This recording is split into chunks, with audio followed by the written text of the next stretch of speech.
আজকে আমি আপনাদের সাথে প্রকৃত দর্শন এবং সাম্যক দৃষ্টি নিয়ে আলোচনা করব।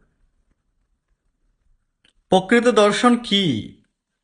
কি রূপ দর্শন করলে তাহা প্রকৃত দর্শন হয়, অথবা কি রূপ দর্শন করলে তাহা সমগ্র দৃষ্টিতে বা দৃষ্টিভঙ্গিমায় পড়ে, তা আমরা অনেকেরই অজানা। আপনাদের জ্ঞানার্থে অবশ্যই আজকে এই বিষয়ে আলোচনা করব।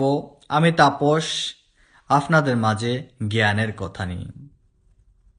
হ্যাঁ সনাতনী সন্তান, গুরুদেব বলেছেন, সমং সর্বে সুভূতেষু তিষ্ঠন্তং পরমেশ্বরম বিনশ্যাৎ স্ববিনশ্যন্তং ইয়ঃ পশ্যতি সপশ্যতি।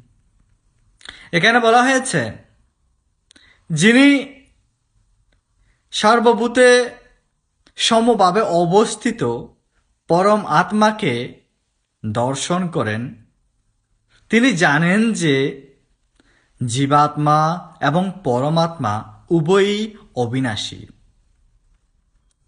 তিনি প্রকৃতভাবে দর্শন করেন। এখানে তাৎপর্য হচ্ছে, নশ্বরের মধ্যে শাশ্বতকে এবং সকলের মাঝে একই পরম ঈশ্বরকে দর্শন করাই হচ্ছে প্রকৃত দৃষ্টি বা প্রকৃত দর্শন।